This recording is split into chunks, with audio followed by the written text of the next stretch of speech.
हे भाई, अगर मेरी प्रार्थना समझ पा रहे हो तो समझ लो। कातव कांता, जिसे तुम अपनी स्त्री समझ रहे हो, पत्नी समझ रहे हो, पीछे कौन थी, आगे कौन रूप में जाएगी। वर्तमान में वो जीव स्त्री शरीर प्रारब्ध के अनुसार प्राप्त करके तुम्हारे कर्म के भोग के लिए उपस्थित है। वो अब उसे तुमने अपनी पत्नी मानकर गाढ़ आसक्ति कर ली तो नवीन दुर्गति तैयार हो गई। कौन है वो तुम्हारी, जानते हो? नहीं परिचय, कुछ वर्षों का परिचय और इसे सत्य मान लिया। और जहां वो परिवर्तन नाशवान दृश्य जगत का एक दृश्य, ये शरीर परिवर्तित हुआ, नाशवान शरीर का परिवर्तन प्रतिपल हो रहा है, तुम समझ नहीं पा रहे। पर समझा तब जाता है जब वो मृत्यु को प्राप्त होने का समय आता है, तब समझ तुम्हारी किसी काम की नहीं रहती। मन पछितई है अवसर बीते। शुद्ध बनितादि जान स्वार्थ रत, ना करो नेह सभी थे। स्नेह मत करो, स्नेह प्रभु से करो, प्रभु का भाव रख कर करो। कहने की कास्तव तनया, ये जो तुम्हारे पुत्र रूप में आया है, ये कौन है जानते हो? तुम्हारे कर्म का भोग भोगाने के लिए वही भगवद अंश आया है। ये कुछ समय के लिए आया है। शुभ कर्म तो वो सुख प्रदान करेगा, अशुभ कर्म तो दुख प्रदान करेगा, लेकिन वो तुम्हारा नहीं है। आप उसका परिचय नहीं जानते जो पुत्र रूप में आया हुआ है। स्थिरमति रेतन मृति मनुगणया, तुम्हारी बुद्धि स्थिर नहीं है, इसीलिए तुम समझ नहीं पा रहे कि, गणना नहीं कर पा रहे हो कि तुम्हारी एक एक श्वास व्यर्थ में नष्ट हो रही है। आखिरी श्वास, अहा किमद्य ना पश्यसि मरणम, क्या तुम देख नहीं पा रहे हो कि तुम्हारी श्वासें कम हो रही हैं, तुम मृत्यु की तरफ जा रहे हो। तुम्हारा शरीर कभी भी अचानक छूट सकता है। ऐसा नहीं कि आप वृद्धावस्था में ही जाकर मरेंगे। तो पर वृंदावन मिहि शरणम, फिर भी तुम वृंदावन का आश्रय वास स्वीकार नहीं करते, सत्संग का अनुसरण नहीं करते, आचरण में नहीं उतारते, निरंतर नाम जप नहीं करते, तो किस भूल में तुम पड़े हो? तुम्हारे पास पत्नी है, पुत्र है, संपत्ति है, इस भूल में, ये तुम्हारी नहीं है। कुछ समय के लिए तुम्हारे प्रारब्धानुसार ये संयोग बना है, बस बिछुड़ जाएगा, इसे तुम रोक नहीं पाओगे। ना अपने शरीर का छूटना, ना अपने सगे संबंधियों के शरीर का छूटना, ये तुम्हारे बस की नहीं कि तुम रोक लो। तो क्या करें, सबको छोड़ दें? नहीं, सब में भगवत भाव करो, अपने धर्म का पालन करो, खूब नाम जप करो। जीवन सार्थक करने के लिए बहुत आवश्यक है। अगर आप इनके मोह में फंस करके भगवत विमुख जीवन व्यतीत कर रहे हैं तो निरर्थक जीवन है। प्राण निकल जाए पर भजन नहीं छूटेगा, इसे ही भजन कहते हैं। और ऐसा भजन बहुत लोग नहीं करते, कोई कोई करता है। पूज्य बाबा के सब कर सकते हैं, सामर्थ्य सब में है ऐसा भजन करने की, पर वो लगन नहीं है, वो अगन नहीं जगी भगवत साक्षात्कार करने की। इसलिए जहां विपत्ति आई उसमें डूब गए, संपत्ति आई उसमें डूब गए, भोग आए उसमें डूब गए, प्रभु का विस्मरण हो गया। इसका यही कारण है। भजन का तात्पर्य है भजन में गोता लगाना, डूबना। बस चल रहा है मंत्र नाम, उसी के श्रवण में डूबा हुआ उपासक। डूब करके भजन किया जाए तो 6 महीने में भगवत साक्षात्कार कर लिया ध्रुव जी ने। डूब करके गोता लगाया, 6 महीने भजन में भगवान का साक्षात्कार कर लिया। और अगर तन्मयता नहीं है भजन में, तो बहुत लंबा समय निकल जाता है। देखो, इस मन को देखा, अगर इसको भजन का सुख आप नहीं दोगे तो ये रुपए की गणना का सुख करने लगेगा। कई बार हमने कहा बचपन से इसी बात की पढ़ाई है, मन की वृत्ति की। आप देख लेना, अनुभव करना, अगर आपको प्रियाजू के भजन में गुरु की आज्ञा के अनुसार तन्मयता नहीं आ रही है तो आप का अर्थ के प्रति भाव आ जाएगा। अनंत ब्रह्मांडों में कितना ऐश्वर्य है और वो मायाकृत एक पलक झपकते श्री भगवान ने रचा है। ऐसे श्री भगवान को अधीन करने वाली प्रियाजू का आश्रय हृदय में रहे तो और फिर क्या। पर उस भजन न होने के कारण हमारी स्थिति अपने आश्रय तत्व पर नहीं होती। आश्रय हुआ ही नहीं, होने का अवसर मिला लेकिन हमने फिर भी वही लौट कर आश्रय कर लिया, पलट गए, फिर वही आश्रय कर लिया। सन्मुक्ता से जो एकदम परिवर्तन होता है, एकदम विमुक्ता के लिए माया अपना जाल रचती है। स्पष्ट देख, तू इससे एक बहुत बढ़िया महल बना सकता है, तू बहुत बढ़िया कार ले सकता है, तू हर सुख सुविधा ले सकता है। राजी हो गया, देखना सब व्यवस्था बढ़िया बन रही।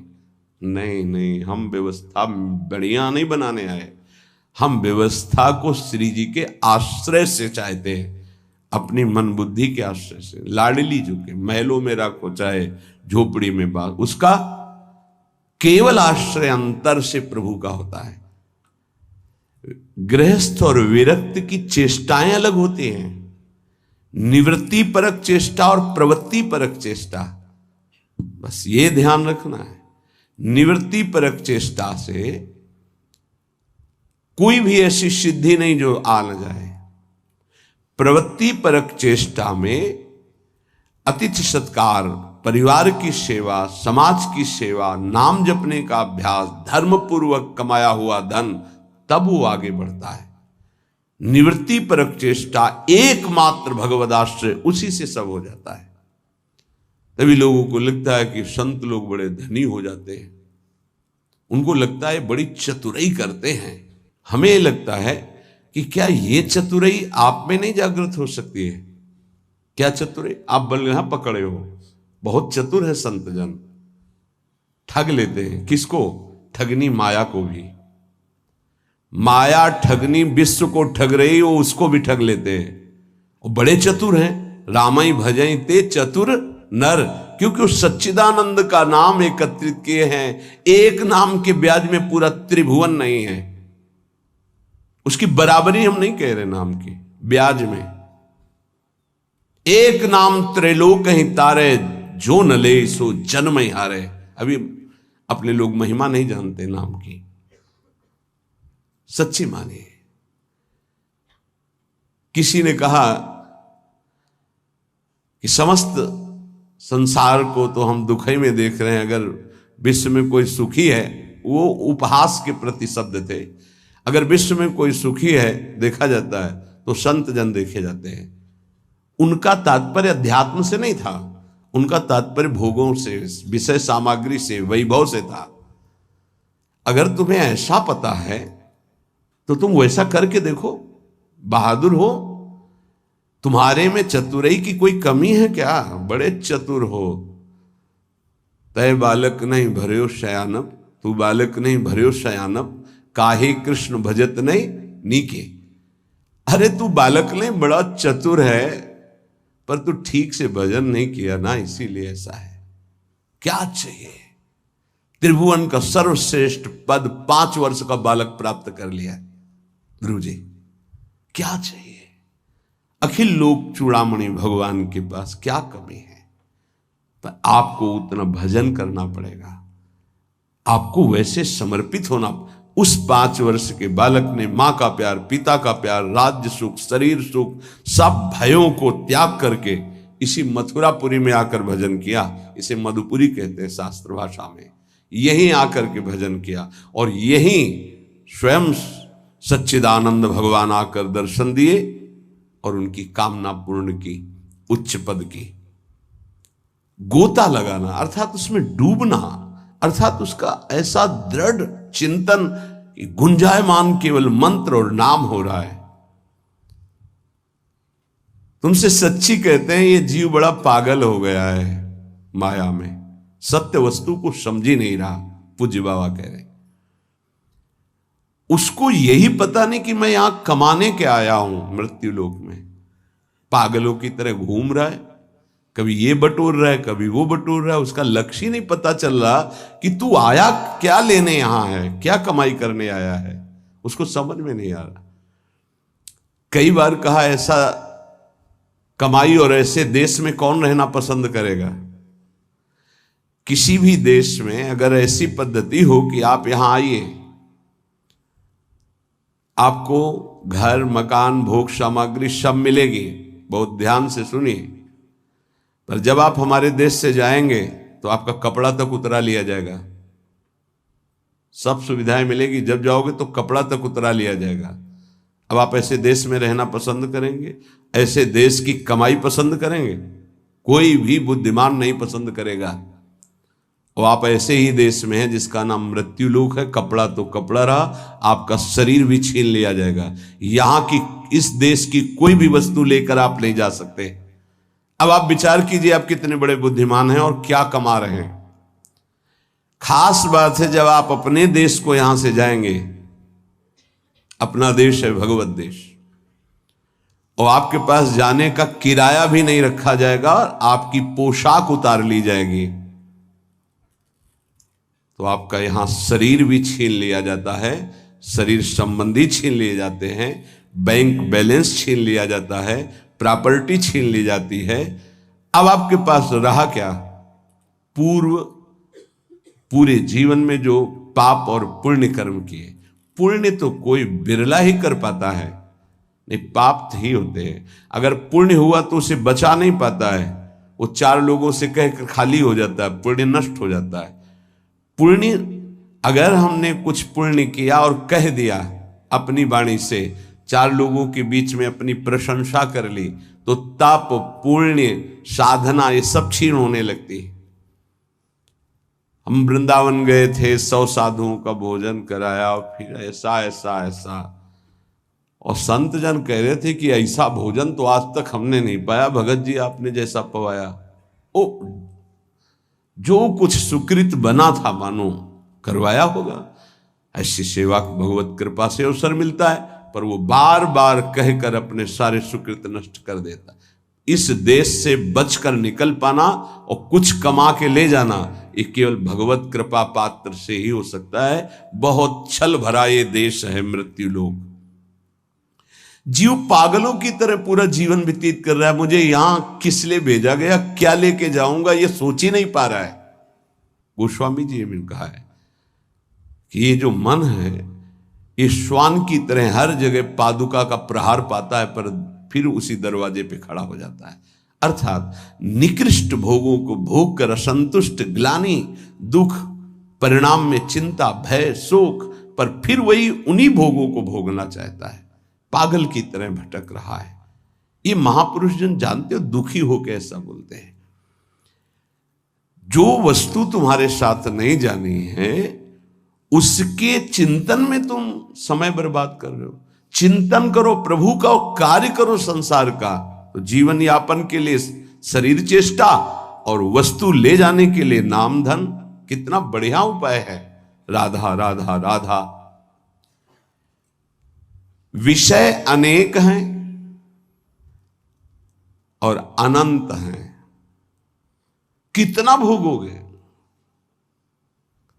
भोगते भोगते मर गए, फिर जन्म हुआ, फिर भोगते भोगते मर जाएंगे, कुछ हाथ नहीं लगेगा। बड़ा विचित्र खेल है, बड़ा विचित्र खेल। भगवान की असीम कृपा है। जिनको भोगों से विरक्ति मिल गई है या जबरदस्ती बचे हुए, बिनु अवसर भयते राजोई, चतुर्थ ब्रह्मचारी का लक्षण है ये। बिनु अवसर नहीं मिला और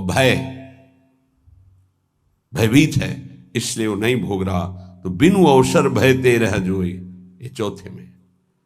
उत्तम तो उत्तम के बस असमन माही, सपने हुआन पुरुष जगनाई। अपने प्रीतम प्रभु के सिवा उस स्वप्न में किसी और को नहीं देखता। कितना भोगोगे अनंत विषय। कल एक भगत बड़ा मस्त, सब हंस रहे थे लेकिन कोई फर्क उसको नहीं था, गंभीर मुद्रा में बैठा। उसने कहा हमने ठाना है 1.25 घंटा नाम जप करता हूं और बढ़ा दूंगा, सत्संग आपका सुनता हूं, पर 1 लाख सुंदरी स्त्रियां चाहिए मुझे। हमारे तो होश उड़ गए भाई कि ऐसा प्रश्न करता आया, भगवान ने भेजा। पर अपने को सबका आदर और दुलार, मेरी लाडली जो ऐसी हैं, करुणा करुदार, नहीं तो 1 सेकेंड में कि आप कृपया बाहर होइए या कोई भगवत चर्चा कीजिए। लेकिन अच्छा पॉइंट ये था कि वो नाम जप करता था और उसके अंदर आशा थी। देखो वासना की कितनी भूख बड़ी हुई, पर वो बहुत गंभीर, और ऐसा नहीं कि कोई देखने सुनने लायक हो, वो बस बड़ी गंभीरता से कह रहा था कि मैं 1 लोक प्राप्त करना चाहता हूं, उसका सम्राट बनना चाहता हूं और 1 लाख सुंदरी स्त्रियां हो। वो नहीं बोल रहा है, उसका भोलापन है, अज्ञान जिसे कहते हैं। वासना इतनी बड़ी हुई कि उसको लग रहा है अगर ऐसा हो गया तो मैं बड़ा सुखी हो जाऊंगा। भागवत में चरित्र है चित्रकेतु राजा का, आप पढ़ करके देख लेना, श्री शुकाचार्य जी वर्णन कर रहे हैं। उनके 1 करोड़ रानियां थी। क्या परिणाम में क्या, जरा देखना पढ़ना। निराश, हताश, उदास होकर ऋषियों के पैर पकड़कर तब वो अनंत भगवान की उपासना मिली और वो भगवान का साक्षात्कार किया, अनंत शेष भगवान संकर्षण का। और वो बहुत सावधानी का विषय होता है। ऋषियों की कृपा हुई, पद मिला, भगवान संकर्षण ने उन विमान पे बैठ के भगवान शंकर के पास गए। विमान पे जहां सनकादि जो है अपने श्री चरणों से नंगे पैर चल कर जाते हैं और प्रणाम करके नीचे बैठ करके सत्संग करते हैं महादेव जी से, वो सब बैठे हुए भी थे और ये सीधे विमान से ही गए। विमान में बैठे बैठे आकाशचारी विमान। भगवान से कहा कि एक साधारण पुरुष भी अगर अपनी स्त्री से वार्तालाप करता है तो एकांत में करता है, और आप तो वो महायोगाधिराज योगिंद्रों मुनिंद्रों के गुरु भगवान शिव, तो अंबाजी वामांग में बैठी हैं, आप बैठे और ब्रह्म का उपदेश कर रहे हैं। उनका ये क्या हूं, सब ऋषि आश्चर्यचकित हो गए कि ये कैसा। तो अंबाजी ने कहा अच्छा तुम्हें वरदान मिल गया है, विमान मिल गया है, तो तुम जगत गुरु भगवान शिव को उपदेश करने आए हो, मतलब आसुरी प्रवृत्ति तुम्हारी बढ़ रही है, तो इसका शासन करने के लिए तुम्हें दंड विधान चाहिए। प्रभु तो करुणामय है, वो कुछ बोलेंगे नहीं, इसलिए हम तुम्हें शाप देते, जाओ असुर भाव को प्राप्त हो जाओ। वही वृत्तासुर के रूप में प्रकट हुए थे। तो अंतिम समय भगवान से जो प्रीति मांगी वो माता जी की ही कृपा थी। या देवी सर्वभूतेषु बुद्धि रूपेण संस्थिता, मानो मां ने कृपा करके उनको उस अहम से रहित करके पावन भक्ति प्रदान करी। ये जो वासना है ये जीव के सर्वनाश के लिए अनंत जन्मों से पीछे पड़ी हुई है। वो तो एक भोला व्यक्ति, अज्ञानी व्यक्ति अपनी बात कर रहा है। आप अंदर से देखो, ऐसी लाखों वासनाओं की परत जमा है। हमको रोज नाम जप रूपी सोहनी लगा के इसे साफ करना है। पर ये विषय अनेक अनंत, मन कहता है इनको भोग लो फिर हम भजन कर लेंगे। कभी नहीं, तुमसे सत्य कहता हूं, जितना इस मन की बात को मानोगे उतने प्रभु से दूरी होती चली जाएगी। और यह सिखाता है कि ये जलन हो रही, अगर भोग लेते हैं तो शांति हो जाए, फिर बढ़िया भजन कर लो। इसकी शिक्षा यही होती है, क्योंकि जानता है भजन के लोभ से ही हमारा साथ दे देंगे। साधक जहां उसको उसकी इंद्री का भोग दिया मन को, बस फिर वो उसको ऐसा फंसा के पटकता है कि भजन कब कहां कैसे हो रहा था सब गायब हो जाता है। और वही भोग चिंतन, वही विषय चिंतन, वस्तु चिंतन, शरीर चिंतन। बहुत सावधान। गौरांगी प्रियाजू के आश्रय के बिना तुम प्रियाजू को नहीं जान सकते, प्रेम को नहीं जान सकते, वृंदावन को नहीं जान सकते, इस महासमुद्र प्रेममयी लीलाओं को नहीं जान सकते। चाहे शास्त्र पढ़ लो, चाहे ब्रह्म ऋषियों का संग कर लो, या चाहे जितनी बड़ी साधना कर लो, उद्धव से ज्यादा कोई ज्ञानी नहीं होगा। वो कह रहे कि वासुदेव ने इशारे से उद्धव को बता दिया कि परम पावन वृंदावन की भूमि में प्रेमियों के संग में ही प्रेम प्रकाशित होता है, विशुद्ध प्रेम। ऐसे गौर आश्रय का दृढ़ अवलंबन लेकर हम वो प्राप्त कर सकते हैं जो किसी साधन सूत्रों से नहीं प्राप्त हो सकता। ये सौभाग्य अपने लोगों को स्वाभाविक प्रियाजू की कृपा से मिल गया कि वो हमारी इष्ट हैं। राधई वेष्टम, वही हमारे इस सत मार्ग के प्रकाश करने वाली हैं। राधा वल्लभीय, वल्लभीय हमारे यहां वल्लभ हैं राधा, प्रीतम है राधा, प्राणनाथ है राधा। और मार्ग को ही संप्रदाय कहते हैं, सुदृढ़ मार्ग। जैसे सरकार के द्वारा बना हुआ राजमार्ग, जिसे पहले जीटी रोड कहते थे, अब क्या कहते हैं पता नहीं, जो बहुत है हाँ हाईवे, जो हम तो गांव की भाषा में उसे जीटी रोड कहते थे। ये वो सुदृढ़ संप्रदाय का मतलब होता है सुदृढ़ मार्ग। बोले कहां जा रहा है? बोले सीधे निकुंज जा रहा है, कहीं मोड़ नहीं है इसमें। राधा वल्लभीय, वल्लभ है जहां की राधा, मेरे प्राणनाथ श्री राधा, श्री श्यामा प्यारी जो। इस मार्ग की प्रकाशक स्थापना करने वाली श्री स्वामिनी जी, राधई वेष्टम संप्रदाय कर्ता आचार्यों, अपने मार्ग का स्वयं उपदेश करने के लिए वही हित सजनी है, दूसरा कोई नहीं। हित सजनी, वही हित प्रेम सखी के रूप में, वही हित प्रेम आचार्य के रूप में, वही हित प्रेम गुरुदेव के रूप में। मंत्रदहा, मंत्र का दान करने वाली श्री किशोरी जू ही है। निज मंत्र स्वयं स्वामिनी जू ने श्री हितजू महाराज को प्रदान किया। मंत्रदह, मंत्रदाता, सदगुरुश्य, परम सदगुरु श्री लालजू महाराज हैं। कृष्णे वंदम जगत गुरु, ऐसे कृष्ण की वंदना करता हूं जो जगत गुरु स्वरूप में विराजमान हैं। चाहे वेदांत हो, चाहे योग हो, चाहे भक्ति हो, चाहे कर्म योग हो, सबके गुरुदेव श्री कृष्णचंद्र जो हैं। किसी भी संप्रदाय का, किसी भी मार्ग का, किसी भी भाषा का हो, गीता जी का आश्रय लेता ही है। गीता जी श्री जगत गुरु भगवान श्री कृष्ण के श्रीमुख से स्वयं प्रकट हुई है। जैसे वेद श्वासों से, ऐसे वाणी से गीता जी श्री जगत गुरु भगवान की वाणी है गीता जी। कोई ऐसा नहीं है विश्व में जो गीता जी को न मानता हो। गीता जी की व्याख्या उर्दू में, अंग्रेजी में, हिंदी में, संस्कृत में और बहुत बड़े बड़े महापुरुषों ने की, हर संप्रदाय के महापुरुषों ने की।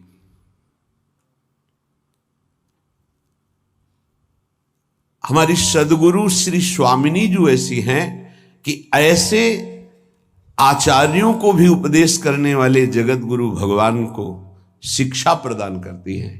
नवनिवृत्त निकुंज में प्रेम की, विविध की प्रेम विलासों की, वो बाहर के नहीं जान सकते। सच्ची मानिए, ये केवल सखियां जानती है। तो इसलिए सर्वोपरि जगत गुरु पद में सर्वेश्वरी रासेश्वरी श्री लाडली जो है हमारी। राधई विष्टम संप्रदाय करता आचार्यो मंत्रदः सदगुरुश्च मंत्रो राधा। मंत्र भी स्वयं श्री किशोरी जो है, जो मंत्र है वो स्वयं किशोरी जो है। सच्ची मानिए, ये जो आपको नाम मिला, जो शरणागत मंत्र, जो निज मंत्र, ये स्वयं किशोरी जो है जिह्वा पे विराजमान मेरी लाडली ही नाम मंत्र